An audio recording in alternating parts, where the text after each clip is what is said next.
Iki kantunan iki. Kantun apa?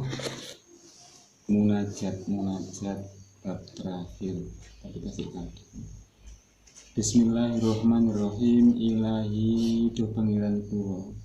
Anak utawi kawula iku aljahilu wong kang bodho fi hali ilmi ing dalem tingkah ngertos kawula. Bakai fala aku maka hale kados pundi boten wonten kawula iku jahulan wong kang banget bodhone fi hali jali ing dalem tingkah bodho kula. Ini ngeten Jadi munajate napa tiyang iku namel ngeten iki. Istilahnya namel semacam ungkapan perasaan. Sebetulnya ini bukan hanya napa istilahnya abang-abang lambe napa istilahnya mboten imitasi artifisial, istilah itu bukan kepalsuan. Memang ini ungkapan jiwa dari kenyataan yang memang ada. Jadi syaratnya berdoa ini ngoten dhisik. Jadi mengakui kerendahan dirinya. Kerendahan diri ini di hadapan Sang Maha Agung.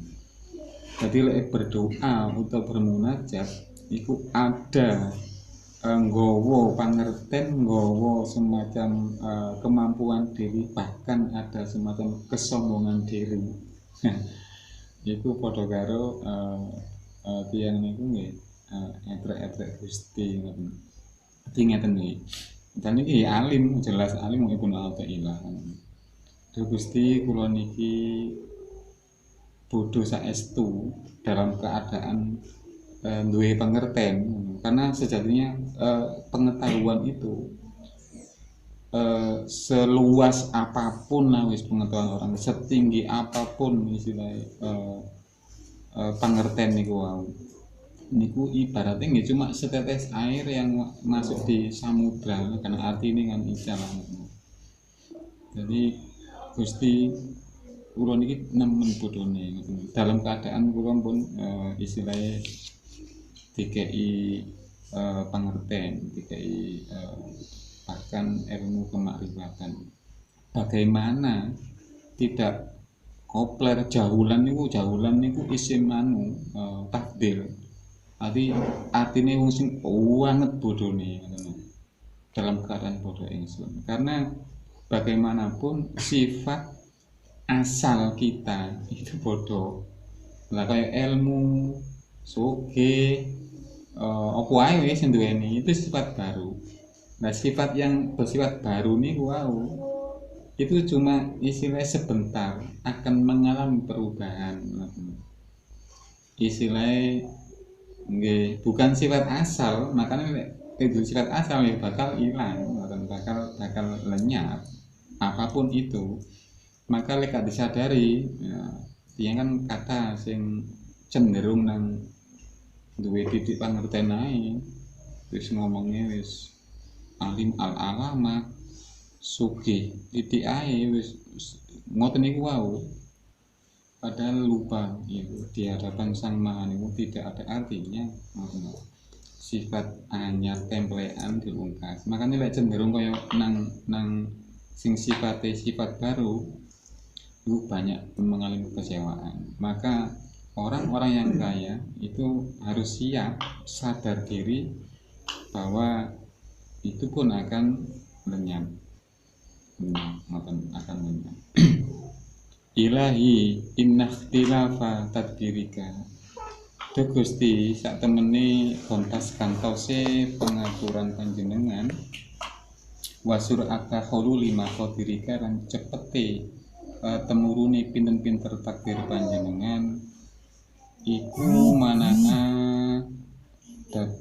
nyegah apa ikhtilaf lan subhan niku wau ibadatul arifin ing pinten-pinten kaula panjenengan al arifin kang sami ma'rifat tika dhateng panjenengan anis sukuni saking condong utawa antenge ati ila atoin maring peparing maring peparing.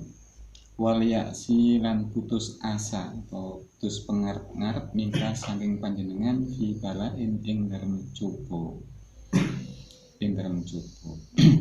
Jadi Gusti ngoten. Jadi perputaran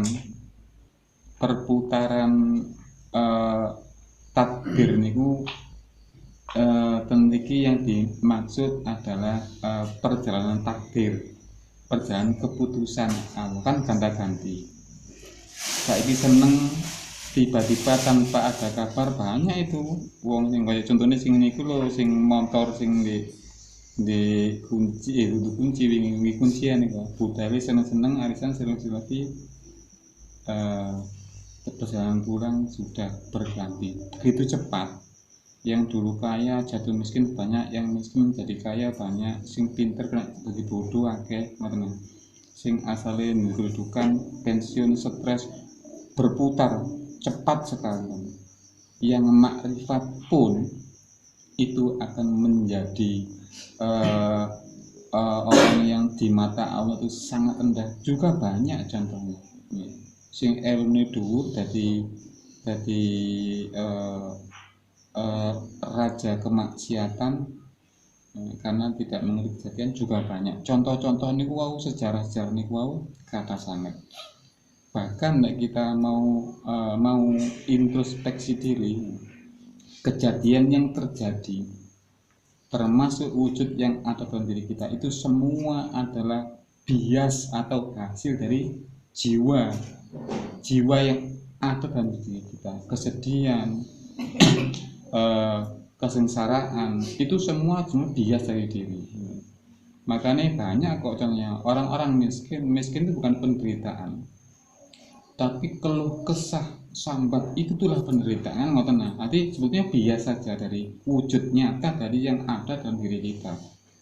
Mati kaya getun marilah po getun tiap kali uang sing tuku barang-barang akhirnya gak berguna. Itu semua sebenarnya hasil dari buah dari keadaan jiwa kita.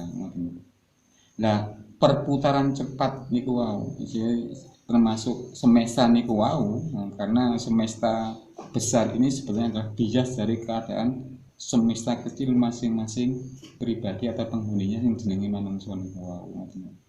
Jadi perputaran niku wau maksude terutama bagi orang-orang yang wis ngerti ibadah al-arifin supaya hatinya tidak condong nang atok niku nang anugerah niku wau. Kayak anugerah seneng tapi maring anugerah sampai lali sing kaya anugerah. Lek ndek anugerah sing dicondongi iku bakal napa? Istilahnya fana, istilahnya rusak. Ya kaya ayu lek wis tuwek dadi elek ngoten. Termasuk harus mengerti juga nanti. Kita harus mengerti juga di saat kita muda itu tuanya bersembunyi di mana, di saat kita tua mudanya kemana, di saat kita hidup seperti ini mati bersembunyi di mana, di saat harus mati hidupnya itu di mana. Itu perlu dipahami. Orang-orang makrifat itu paham di situ, sehingga sama sekali tidak condong hatinya selain kepada Allah niku wau. Karena betul-betul dipahami, betul-betul dimengerti, dan lek wong Jawa jenenge betul-betul kasunyatan. Kasunyatan ya contohnya ngeten kenyataan, lek matahari itu kok etan ngulon ngono memang berputar, tapi ono meneh kasunyatan iku wau. Perbuatan baik kasunyatane kan kudu bahagia. Tapi sekarang tidak kan. Kasunyatane malah malah susah. Orang istilah beribadah semakin sregep, tapi kenapa teori kasunyatan sing kasange wong cedhak pangerane sumpeke ilang tapi kok tambah sik sumpek kae kan ngoten. Sing salat mang anil fasa mungkar asline kasus nyatane ngono tapi kenyataannya tidak. Itu semua perlu dikonteki betul ngoten. Makanya untuk orang-orang khusus sing ngene wis isine duwe banget kan. Orang yang istilahnya muji Tuhan, istilahnya cara sembahyang nang pangeran, iku memang di saat belum mengerti yang dipuji tidak mengerti, yang disemangat sama dengan orang berburu tidak mengetahui rusanya tidak diketahui, sama dengan itu. Berarti bisa jadi dua kemungkinan. Yang pertama, dia akan membabi buta, seluruh pelurunya disebar, tapi tidak akan pernah mengenai rusa. Yang kedua, dia tidak pernah menembakkan apapun karena dia bingung, tidak mengetahui sasarannya. Maka dalam beribadah perlahan semua harus dimengerti dari hakikatnya itu. Sembahyang hakikatnya apa, berzikir hakikatnya apa, pirang-pirang wong zikir itu sumpah kae, stres saya pirang-pirang ngoten. Pirang-pirang ya. Jiwanya gentayangan pirang-pirang, padahal wong sing berzikir jelas kasunyatane tatmainnul qulub ngoten kan. Iku sing sajane ngoten kasunyatan. Ya awake sik durung ngerti kasunyatan sing sak benere sehingga sik teromong-ambing. Nah, perputaran itu bagi orang yang mengerti berpikir, makanya antara zikir dan tafakur penting berpikir nih. Sehingga yang pertama, orang-orang arifin tidak pernah cenderung kepada atok, tidak pernah waliyasimi kafi balain, tidak pernah berputus asa dari adanya pancaroba, berkontak gantinya masuk coba-coba nih karena itu pun juga sifatnya sementara, tidak abadi. Sing abadi ya sing ngekei atok anugerah wau utawa sing ngirim balak ya, dan bahasa balak itu bahasa kanggo menungso kan. Sebetulnya bahasa kanggo nafsu balak nih. Apa yang tidak disukai nafsu, dibenci nafsu jenenge balak. Umumnya ngoten. Apa yang disukai nafsu keturutan itu secara umum diarani kaya anugerah. Padahal orang-orang yang ahli makrifat niku makanya kena opposite dalan pertama kok gawe nafas, karena memang begitu orang-orang yang ahli makrifat, setiap tarikan nafas yang dihembuskan itu adalah kehidupan baru bagi dirinya, sehingga sangat menghormati nafas, sangat menghargai nafas, karena di setiap nafas disadari itu anugerah teragung. Bagi orang yang lebih, seperti istilah pengertian yang lebih, bukan dipahami hanya sebagai anugerah yang agung. Di situ akan apa? Ada beban yang dipikul, yaitu ada kewajiban, ada kewajiban yang harus dipenuhi. Kalau itu nggak sampai dimunculkan kesadaran itu, maka bisa jadi sia-sia. Karena orang itu harus mengetahui datangnya nafas, pulangnya nafas, terus itu diketahui betul. Ada juga nih hampir sama. Makanya usia itu kalau kita hitung berdasarkan tahun kan usia 36 saiki sangat muda sekali. Padahal hakikatnya ya usia itu harusnya dihitung dengan jumlah nafas nih sehari semalam normalnya kan 24.000 lah. Sekali ngeting pirang tahun mawon itu istilahnya selama ini kita sadar mengerti datangnya nafas masuknya kemana, perginya nafas keluarnya kemana, itu istilahnya meneng-meneng dikerayai berpikir kerayai, karena pada akhirnya istilahnya pulangnya kita ke sana bersamaan dengan itu, dengan sampai ada cerita itu kelewatan. Jadi ada cerita terkenal cerita niku buyan sing cerita niku. Jadi ada seorang niku sing profesor diundang jadi pembicara di program di kesatuan militer. Yang ceritanya profesor itu sampai tidak akan pernah melupakan seorang prajurit yang ditugaskan menjadinya di bandara. Pada saat profesor di bandara dijemput seorang prajurit. Nah, pada saat masuk nang niku tempat pengambilan tas-tas niku, profesor kan ngenteni di jero mobil yang disiapkan niku. Lah prajurit niku ternyata tidak langsung kembali ke mobil, dia itu menolong orang-orang yang tasnya terbuka, bukunya keluar, ada yang macam-macam lah, dibantu. Selesai ada anak kecil menangis ingin mengetahui cara gampangnya ono hiburan apa kaya apa senenge sing abang-abang apa arek cilik iku. Nah, kayak ngono iku digendong sini diam. Terus sibuk sebelum masuk mengantarkan niku sibuk akhirnya setelah wis menyelesaikan tugas niku kembali ke mobil menyapa sang profesor dengan senyum ramah. Akhirnya sang profesor bertanya, prajurit, engkau belajar dari mana hidup seperti itu? Hidup seperti apa? Sehingga saya melakukan itu mangkok. Nah, yang benar mungkin di saat saya waktu perang. Nah, di saat itu saya diberi tugas membersihkan ranjau-ranjau.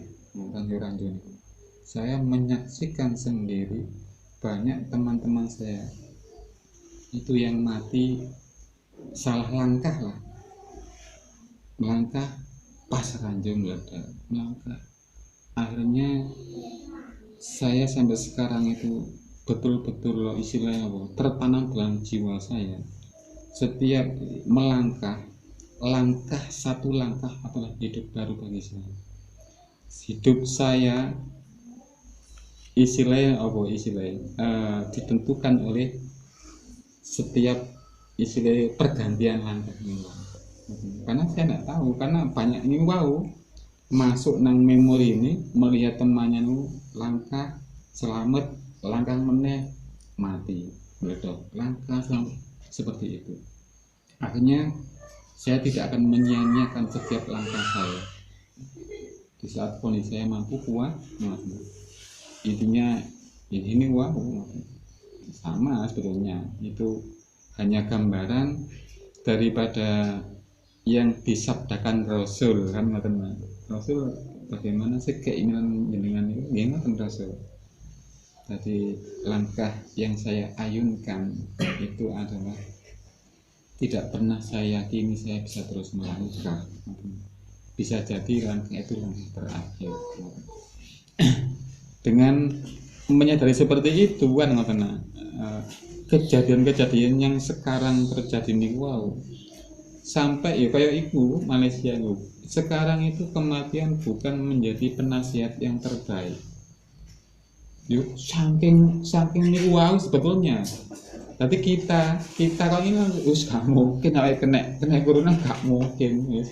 Hantuk sik ngono sih ya justru sebetulnya kesadaran seperti itu keliru anai tadi ini malah yaksu nih putus asa. Tapi tidak, bagi orang-orang akan menjadi kehati-hatian dalam setiap langkahnya, setiap ilmu yang dimilikinya, bahkan bila dia sudah dikenalkan dengan kesejatian itu tidak ada jaminan, karena itu sifat yang baru.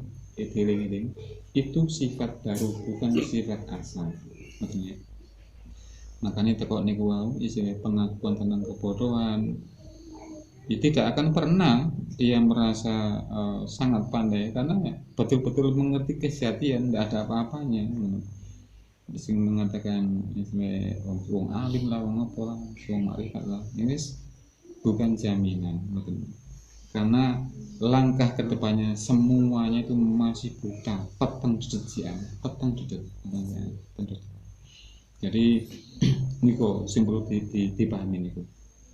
Terakhir ilahi minni punika saking kawula ma utawi perkawis yaliku kang patut apa ma bilukmi lawan pamaitu kawula wa minka lan menika saking panjenengan ma utawi perkawis yadi kang patut apa ma dikaromika kelawan kalomanan panjenengan wa utawi ima iku at-tajawuzu pangapura wal afwu lan paring maaf ani saking kawula utawa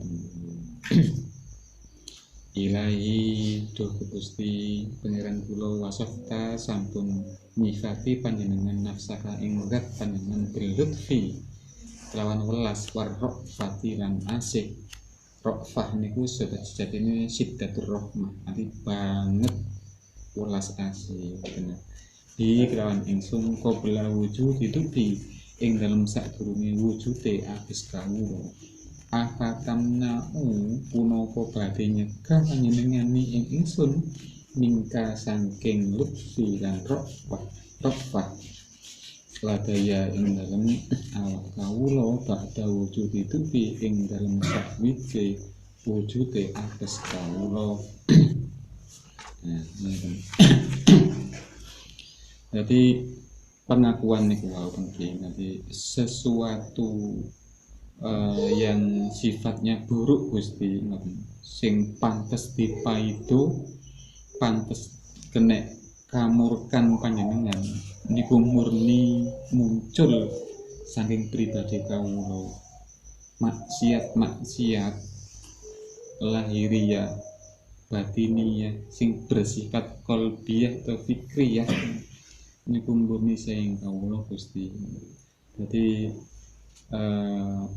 termasuk yang tidak mampu apa sih lek bahasa Jawa ini nuhoni hak-hake kepangeran panjenengan. Lah sifat-sifat sing terkait karo kamulyan, kalomanan niku termasuk paring pangapura lan maaf niku murni sifat panjenengan. Jadi nopo istilahnya Gusti Allah wis nyifati awake dhewe dengan lutfi lan rofah niku wae.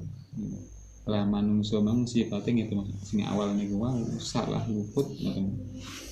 Apa katene panjenengan nyegah nang sifat sing panjenengan ini setelah wujudnya kelemahan-kelemahan diri kula sing sik ora iso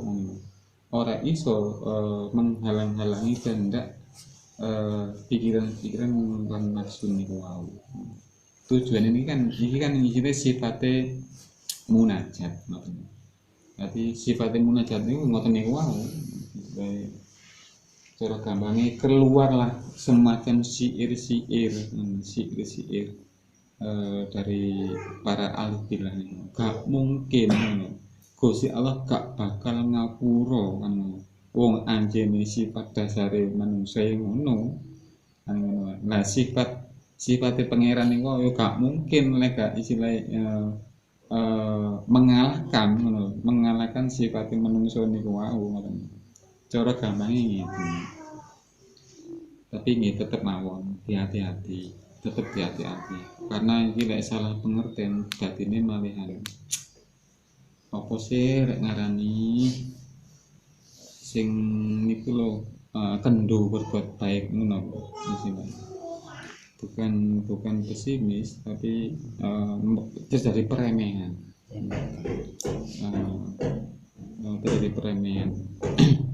karena ngeten nggih wong Gusti ku sing duwe sak barang kalire cara gampang itu wong sugih sak donya pirang ewu triliun lah iku lek nunggu pangeran sing sak lha mek dititah kan apane ta wong alim yo ngono ya ono pawane dosa yo ngono dosa iku long sifat rahmah rofah lutfi niku Gusti Allah niku wis melingkupi semua makhluknya ya kaya sampeyan ngene ono wong kelangan duit 500.000 oleh bagi jutawan miliarder kecil enggak susah kan ngono ini oke ono wong kelangan duit 1.000 susah nang karena memang betul miskin lha Gusti Allah Al-Ghani maha kaya kok ya maha kaya maha segalanya ngono lek ngapura dosane kawula ya kecil dah kecintaan oh salah apa cara gampange ngoten tapi selain syirik niku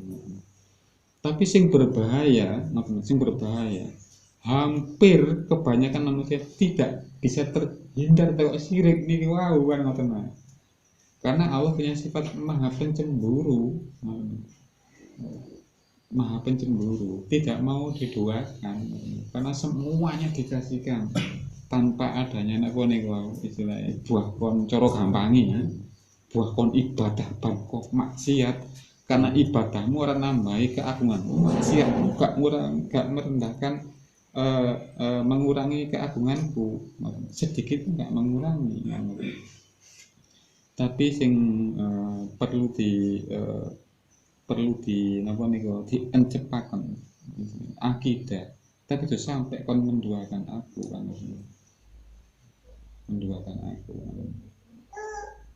karena semua ya cinta Gusti ya niku wae istilahnya tidak ada beda lah kene wah Bang sudah yes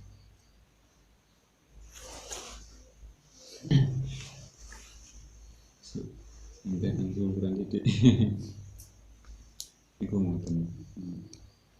Nah terus bagi maksudnya ngeten lek wis akidahe mangko mancep sampai terjadi pengenalan sampai jatuh cinta masuk atine ngremeh non nangis cinta ya kan masuk kabeh mengkhianati kan tidak mungkin logikanya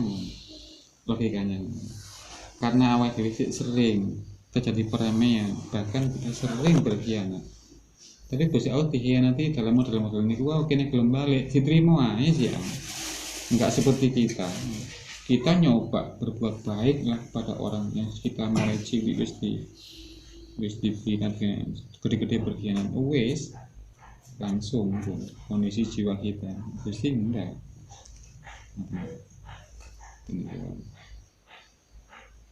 kita sudah masuk nggih mau sementara ini pun masuk kula nyacak tak mboten masuk maksudnya masuk nggih